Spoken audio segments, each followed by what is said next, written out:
राधे राधे आप सभी को। आप सभी का स्वागत है यूएसवाई क्लासेज में। तो हम कम्युनिटी में कुछ प्रश्न डाले थे, ठीक। तो उस प्रश्नों का जवाब देंगे। कुछ लोगों ने सही जवाब दिया है, कुछ लोगों ने गलत जवाब दिया है। तो उन प्रश्नों को हल कराना बहुत अनिवार्य था, क्योंकि जवाब आप लोगों का गलत भी आया है और प्रश्न महत्वपूर्ण है, ठीक। तो इसीलिए उसको हल कराया जाएगा।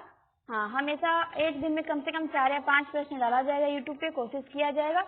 और प्रश्न बिल्कुल महत्वपूर्ण रहेंगे। ये नहीं कि कहीं से भी प्रश्न उठा के कोई भी डाल दिया जाएगा बस ऐसे ही आप लोगों को कंफ्यूज करने के लिए, नहीं। बिल्कुल प्रश्न इम्पोर्टेंट रहेंगे। जहाँ डाउट होता है या जो पूछे जाएंगे, जिनके पूछे जाने की संभावना है, वही प्रश्न केवल आप लोगों को मिलेंगे, कम्युनिटी में डाला जाएगा। तो उसका हम हल भी कराया करेंगे, ठीक। उसका हम हल ऐसे ही वीडियो बना बना के जब 2-3 दिन हो जाया करेगा, तो हम आप लोगों को वीडियो में उसका हल करा दिया करेंगे, ताकि आप लोगों का जो गलत जवाब दिया रहेगा उससे कंफर्म आंसर पता चल जाएगा। तो हमने प्रश्न डाला था एक दिन पहले डाला था कि रसनिधि का मूल नाम क्या है। तो रसनिधि का मूल नाम क्या है? तो रसनिधि का मूल नाम रासनिधि हो गया है, लेकिन है रसनिधि, ठीक। रसनिधि है। तो रसनिधि का मूल नाम क्या है पूछा गया है। तो रसनिधि का मूल नाम पृथ्वी सिंह है, ठीक। 7% लोगों ने सैयद गुलाब नबी जवाब दिया है, ये क्या है, ये गलत है। 93% लोगों ने सही जवाब दिया है, ये सही है। रसनिधि का मूल नाम क्या है? तो पृथ्वी सिंह है, ये ध्यान देना है। रसलीन का है सैयद गुलाब नबी, ये किसका नाम है? तो ये नाम है रसलीन का, ठीक। ये रसलीन का है, रसनिधि का नहीं है। तो रसनिधि का मूल नाम पृथ्वी सिंह हो जाएगा, ऑप्शन बी। चलिए 15 लोगों ने वोट दिया है इस पे। आप सभी लोग जो लोग वोट करते हैं वो लोग लाइक भी कर दिया करिए प्रश्नों को, ताकि वो इस लाइक करने से वो अधिक जगह फैलता है प्रश्न, ठीक। तो इसीलिए जो लोग वोट करेंगे लाइक भी जरूर कर दिया करेंगे। चलिए, तो फिर हमने एक और प्रश्न डाला था कि कठपुतली उपन्यास के लेखक कौन है, ठीक। हमने एक दिन पहले एक और प्रश्न डाला था कि कठपुतली उपन्यास के लेखक कौन है। तो आप लोगों का बिल्कुल 100% जवाब यहाँ पे क्या है, सही आया है। कठपुतली उपन्यास के लेखक देवेंद्र सत्यार्थी हैं। बिल्कुल आप सभी ने सही जवाब दिया है, किसी ने भी गलत जवाब नहीं दिया है, बहुत बढ़िया। चलिए 17 लोगों ने इस जवाब दिया है। हाँ, अब आते हैं हम अगले प्रश्न पे।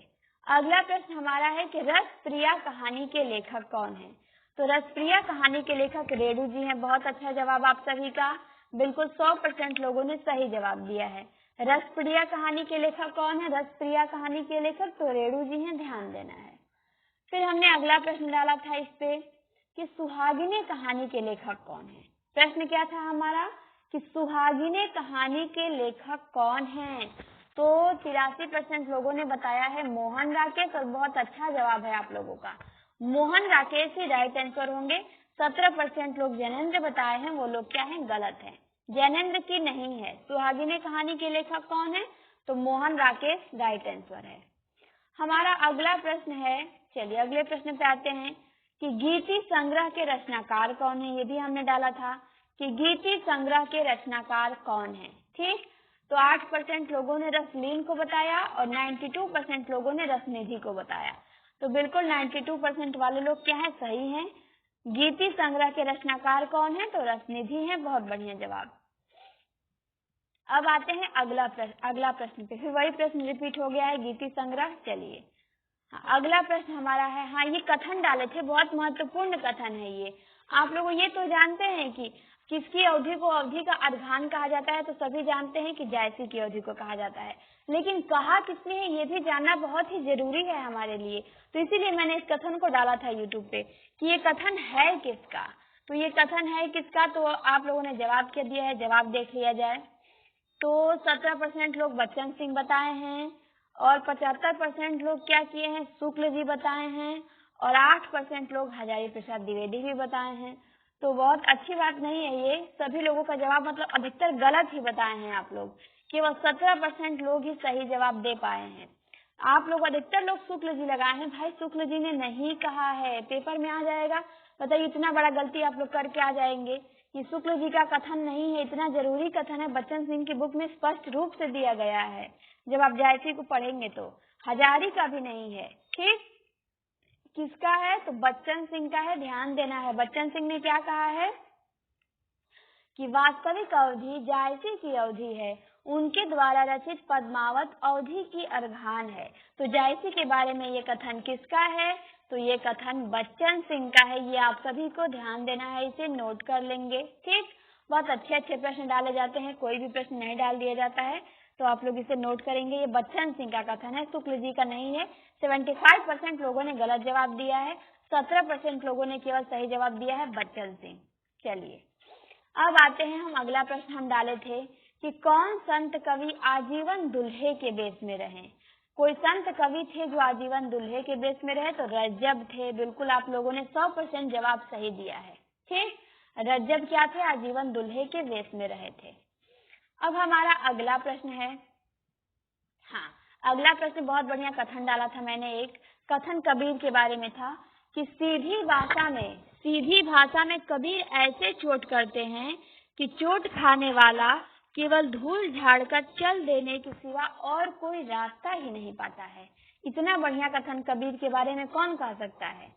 सीधी भाषा में कबीर ऐसी चोट करते हैं कि चोट खाने वाला केवल धूल झाड़कर चल देने के सिवा और कोई रास्ता नहीं पाता है। कबीर के बारे में किसने कहा है, तो ये कहा है हजारी प्रसाद द्विवेदी ने। ठीक, हजारी प्रसाद द्विवेदी ने कहा है कबीर के बारे में, तो ध्यान देना है। तो यहाँ पे क्या आया है, 46% लोग शुक्ल जी बताए हैं, 8% लोग श्याम सुंदर दास को भी बता दिए हैं, और 46% लोग हजारी प्रसाद द्विवेदी को बताए हैं। तो मतलब ये आधे से अधिक लोग क्या किए हैं, गलत जवाब दिए हैं। आधे लोगों ने केवल सही जवाब दिया है, 13 लोगों में से केवल 6 लोगों ने सही जवाब दिया है। हजारी प्रसाद द्विवेदी का कथन है ये, शुक्ल जी नहीं कहते हैं। ये कथन किसका है कि सीधी भाषा में कबीर ऐसी चोट करते हैं कि धूल की चोट खाने वाला धूल झाड़ कर चल देने के सिवा कोई रास्ता नहीं पाता है। ये कथन हजारी प्रसाद द्विवेदी का है, ध्यान देना है, आगे से आप लोग गलती नहीं करेंगे। फिर हमने एक और कविता के बारे में स्टेटमेंट डाला था कि कविता शब्दों की अदालत में अपराधियों के कटघरे में खड़े एक निर्दोष व्यक्ति का हलफनामा है। बहुत इंपॉर्टेंट कथन है ये कि कविता शब्दों की अदालत में अपराधियों के कटघरे में खड़े एक निर्दोष व्यक्ति का हलफनामा है। ये कविता किसकी है, तो 15% लोग केदारनाथ सिंह को बताए हैं, बिल्कुल गलत जवाब है आप लोगों का। ठीक, 85% लोग धूमिल को बताए हैं, तो बिल्कुल हलफनामा वाला कथन धूमिल कहे हैं, ये आप सभी को ध्यान देना है। किसने कहा है, तो धूमिल ने कहा है, धूमिल सही जवाब होगा। चलिए अब आते हैं अगले प्रश्न पे। अगला प्रश्न मैंने 3 दिन पहले एक कथन डाला था। कथन ये था कि मुंह में बचे हुए चावल के स्वाद को कुछ अदृश्य कंकड़ियों के हस्तक्षेप से बचाने का नाम कविता है। कविता के बारे में ये कथन किसका है कि मुंह में बचे हुए चावल के स्वाद को कुछ अदृश्य कंकड़ियों के हस्तक्षेप से बचाने का नाम कविता है। ये कथन किसका है, तो आप लोगों का जवाब देखें तो आप लोगों ने बिल्कुल 100% सही जवाब दिया है। ये कथन किसका है, केदारनाथ अग्रवाल का है। आप सभी का जवाब बिल्कुल सही है। ठीक, किसका कथन है, तो केदारनाथ अग्रवाल का है। चलिए अगले प्रश्न पे आते हैं। अगला प्रश्न ये था कि कविता प्रभावशाली रचना है। कविता क्या है, प्रभावशाली रचना है जो पाठक या श्रोता के हृदय पर आनंदमयी प्रभाव डालती है। ये कथन किसका है, तो ये कथन किसका है, तो बिल्कुल यहाँ भी आप लोगों ने 100% सही जवाब दिया है, महावीर प्रसाद द्विवेदी का है। ठीक, महावीर प्रसाद द्विवेदी कहते हैं कि कविता प्रभावशाली रचना है। कौन कहता है, महावीर प्रसाद द्विवेदी कहते हैं, ध्यान देना है। अगला हमारा प्रश्न है, एक और कविता के बारे में ही संबंधित कथन डाला गया था कि कविता सबसे पहले शब्द है। क्या है, कविता सबसे पहले शब्द है और अंत में भी यही बात रह जाती है कि कविता शब्द है। कविता संबंधी ये कथन किसका है, कविता सबसे पहले शब्द है और अंत में भी यही बात रह जाती है कि कविता शब्द है। कविता के बारे में ये कथन किसने कहा था, तो आप सभी का जवाब बिल्कुल 100% सही जवाब आया है, अज्ञेय जी ने कहा था। बहुत बढ़िया जवाब, वेरी गुड आप सभी को। अज्ञेय जी ने कहा था, बिल्कुल सभी लोगों ने सही जवाब दिया है। क्या कहे थे अज्ञेय जी कि कविता सबसे पहले शब्द है और अंत में भी यही बात रह जाता है कि कविता शब्द है। ये अज्ञेय जी का कथन है। ठीक, तो हमने यहाँ पे सारे प्रश्न देख लिए। ठीक, जितना प्रश्न डाला गया था कम्युनिटी में आप लोगों ने गलत जवाब दिया था, कुछ लोगों ने सही जवाब दिया था। हम लोगों ने उसे देख लिया। रोज 4 या 5 प्रश्न डाले जाएंगे जो बहुत अच्छे प्रश्न होंगे। तो आप लोग प्रतिदिन रात को सोने से पहले एक बार यूट्यूब की कम्युनिटी जाकर चेक कर लीजिएगा, ठीक। और चेक करके सभी प्रश्नों का जवाब दे दिया करिएगा डेली का डेली। इससे आप ही लोगों को बेनिफिट होगा, ठीक। रोज जवाब दिया करेंगे 4-5 आप लोगों को अच्छे नए प्रश्न या फिर पुराने प्रश्न मिलते रहेंगे, तो आप लोगों का थोड़ा करके रिवीजन होता रहेगा।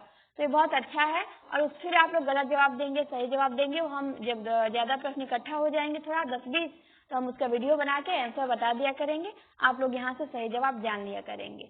तो आप लोग इसको लाइक करिएगा, शेयर करिएगा, और अच्छा लगे तो कमेंट भी करिएगा, और अधिक से अधिक शेयर करिएगा, ठीक।